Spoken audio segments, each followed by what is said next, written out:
Good morning. I hope you guys are having a really wonderful day. I got up about an hour ago. I already did my exchange, so I am ready for the day. It's almost about 8 o'clock, and so I was able to sleep in a little bit today.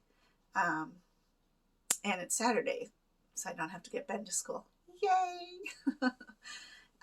So I actually have this really bad habit, or at least a lot of people think it's a bad habit, where you wake up and you get on social media just to see what's going on. And so I did that. And a friend of mine posted sometime yesterday, I guess. Well, this person was at the emergency room because he had blood work done and he was told to go there because he's in renal failure. And a large part of me feels very bad for him because I know what it's like to feel shocked by those words. I wanted to share this because there's two parts. One part is it is shocking and it feels scary and you're not quite sure how to handle all the stuff they're throwing at you. And because you're not actively in a plan yet, sometimes their information can be conflicting with each other. There's different renal diets, there's different ways to handle your intake of water, there's different ways of how to live your life with renal disease. Whether it is in fact going towards dialysis, here is a very real reality. We're all in renal disease, or we're all in renal failure at some point in our lives because our bodies start to fail naturally. And so, yes, he's probably in a situation where he needs to get a big handle on it.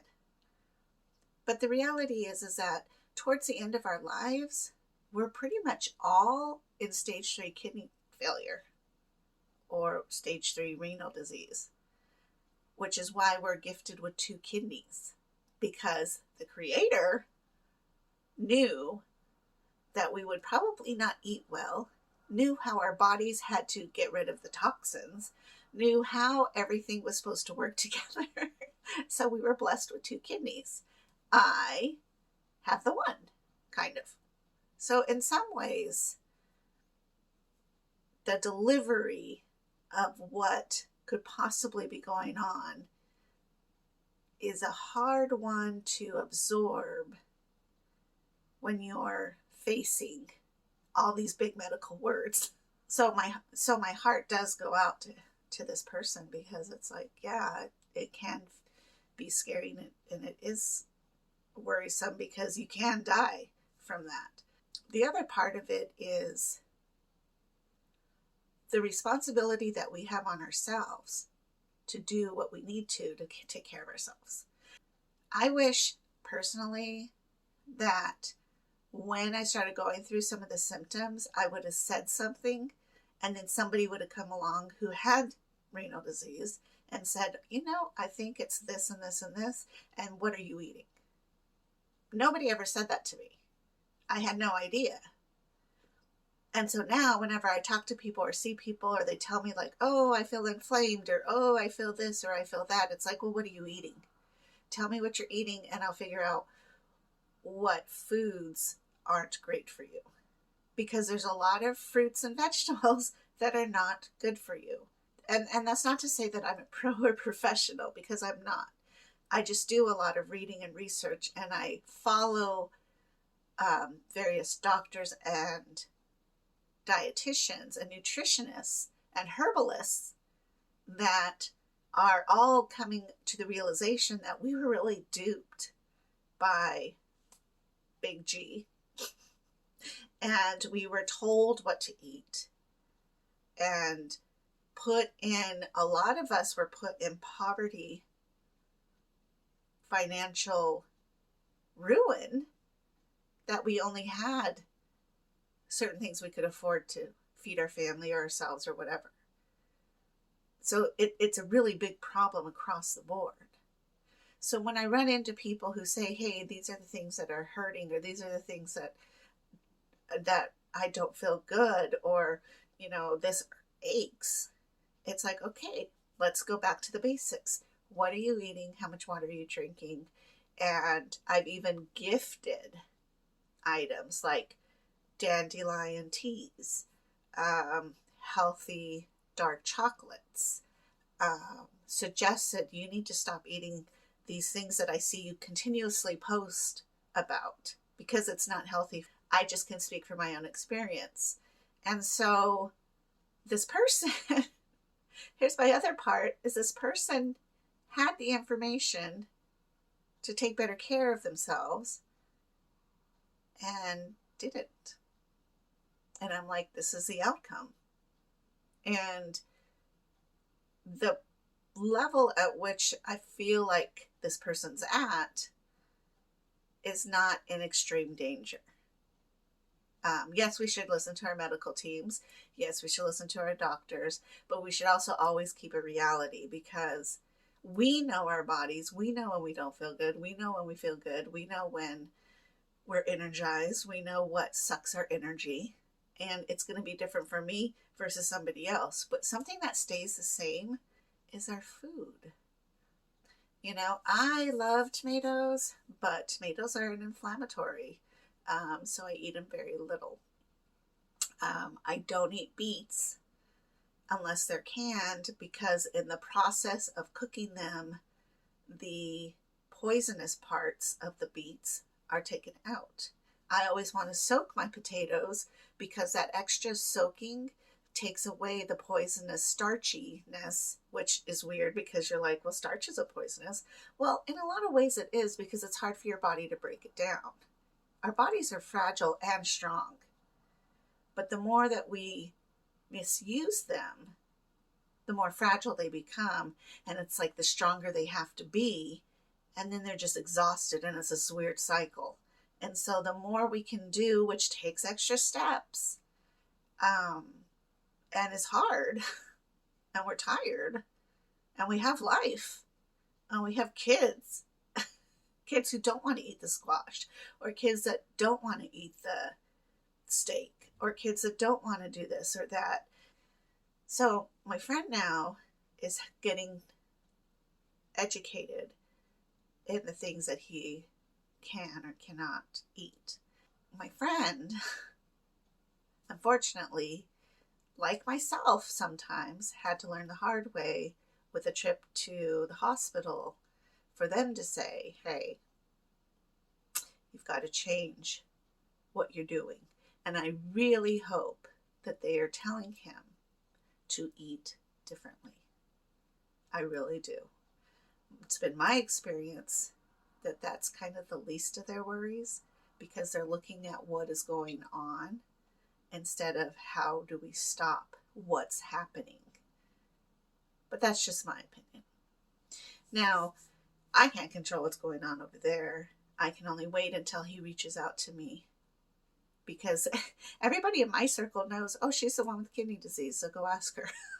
And I've had friends bring people to me and say, hey, they went to the doctor visit and this was what was told to them and they're worried. Or I have a good friend who came to me and says, hey, I'm stage 3 kidney disease. I don't know what that means. And so I've been able to talk to them about like, oh, you're good. Like, let's look at your food and your lifestyle, and you won't have to end up on dialysis if you are just responsible for your behaviors and take action in changing your lifestyle. That's all it takes. We get up and we go for a walk, hopefully every morning. Well, then if we can do that, then we can say no to processed foods, which it can be difficult, I know. We also have to set boundaries.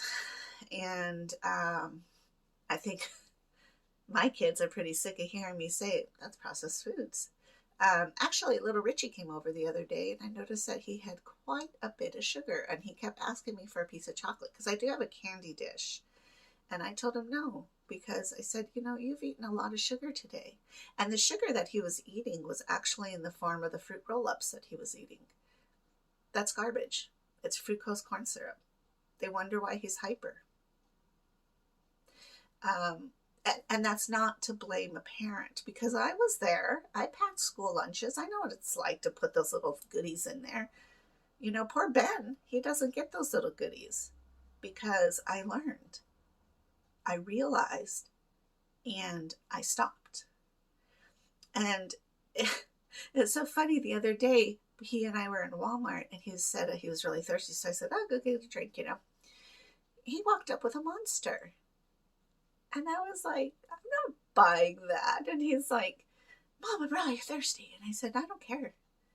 These are really bad for you. They're full of chemical and gross sugar. And I'm not buying that for you. So I would rather you drink a soda than to drink this Monster." So he went and got himself a soda.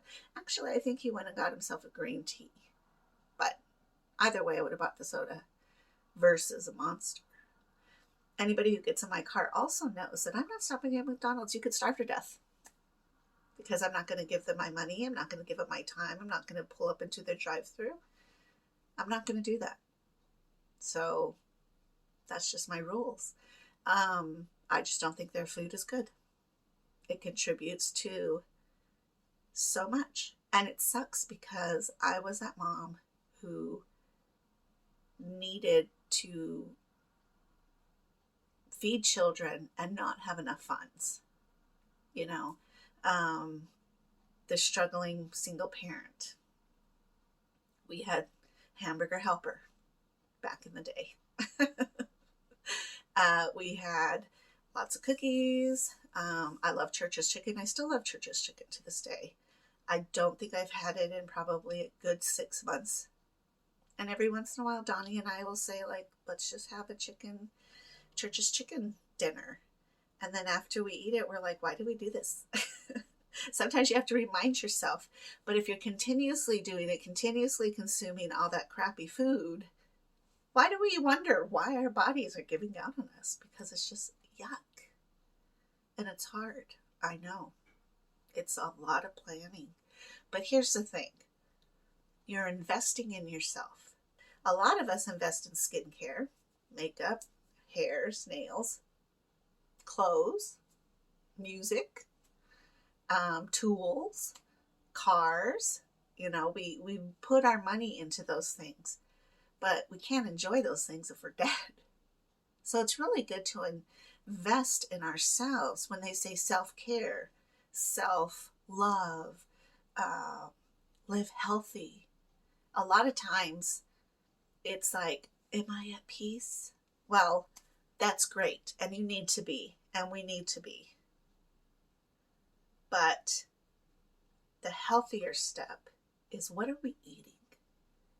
What are we poisoning our bodies with? What do we not need? Some of us can really metabolize pastas and breads. Fantastic.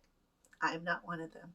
I have to watch my intake. And that's okay, because when I can, or when I choose to, it's delicious. But it's in those moments, all the other moments, that I have to make smart decisions so that I'm not ending up shortening my lifespan because I want that. I don't even know what they're called, McMuffins. Or that extra side of fries with salt. So that's just something to think about. It's sad, because he is a good friend. So again, I'm like, that sucks, and I'm really sorry that this is going on. But the other half of me is like, I told you. I told you, don't eat that crap. My friend ends up on dialysis. Well, I hope he does PD, because you can still do so much, although there are a lot of things to learn with it. So, all right. I will talk to you guys later. Have a great weekend. Bye.